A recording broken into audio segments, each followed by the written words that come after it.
Hey, sixth graders, Mr. Mauro here. It is a little bit later in the week, actually, than I normally send this recording out because apparently the previous recording was not uploaded in the right way. So, my apologies for anyone who is at home, just trying to do their best and stay up to date with what's going on in science class. That must have been frustrating. Several of you reached out today, and that was really helpful to me, and I want to say thank you. So, um, let's just go through what we're doing in science this week. The first thing we're going to do is make sure that we complete the geology quiz, number one. And that is 15 questions, 18 points. Take your time on that if you haven't taken it already. If you take it and you're not really pleased with your grade, I'm glad to talk that over with you and we can figure out a way to make that better. So, please take that, make sure that is completed. The second thing here is the Hershey survey, and that is to allow you to communicate to us as we start to prepare for our trip on May 26th, I believe, to Hershey, whether or not that's something that, if the conditions kind of stay as they currently are, given the global pandemic that we're experiencing, if that's something that you and your parents are comfortable with. So all you're doing is expressing an interest. You're not committing to anything, and you can always change your mind, and certainly don't have to pay us now. So there is that. On Tuesday, which was what the work we did today, we went over Wegener's puzzling continents, and so in this way, we have a handout that is printed out and colored and kind of distributed and put on page 17 on our science notebook. For those of you that are home and capable of printing this out, this is something that we can do. Well, this is something we can do. I'd like you to catch up with me when you return, and this is something that we can take a look at. This is kind of a classroom specific activity, kind of difficult to make happen if you are at home. So if you're home and you're quarantining, or if you have, if you're under the weather, this is something that I'm going to give you a pass on for now. So that's Tuesday. Tomorrow, we are going to be reading about Alfred Wegener and the continental drift.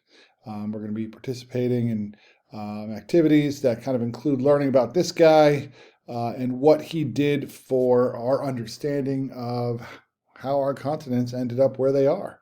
We're going to be learning about continental drift and how Alfred Wegener brought to light this idea that the continental drift existed, and how he was rejected largely by his scientific community, and everyone thought he was wrong. And then it wasn't until he passed away that people started to realize that maybe he was onto something. So we're going to be working on that. Then we're going to be answering questions on this, and those questions are, looks like Caden has already answered that. Those questions are after you've put the pieces of the puzzle together to form Pangea, or I guess if you're home, after you've observed Pangea and kind of seen the way that it's formed into puzzles, are there any clues that might lead you to the same observations that Alfred Wegener had? And would you have believed Alfred Wegener if he shared this idea with you as a fellow scientist? So that is what we're doing on Wednesday. Then what I'd like you to do is complete this vocabulary assignment and put that on page 19 and answer these questions. Plate boundary, plate tectonics, continental drift, and you can find those words in our handy dandy Earth history glossary located right here. Okay, so that is Wednesday. Let's go to Thursday. On Thursday, we have several things. We've got a PowerPoint presentation that I will be presenting to the class, and this will kind of unpack what this guy was all about and why what he did was pretty controversial. And it kind of leads us through all of these different ideas that he introduced.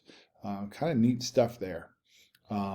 Then afterwards, we've got notes that you are going to be able to download and complete using the information that we just learned with the presentation.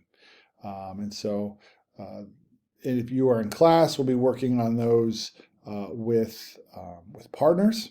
If you are at home, you can download that and do your best with that. And I'll be providing the answers to these questions next week. So stay tuned for that as we review that information. As always, this is the presentation read aloud, and so this is a clip on YouTube. I'm not going to click on it, otherwise we're going to hear another recording of me.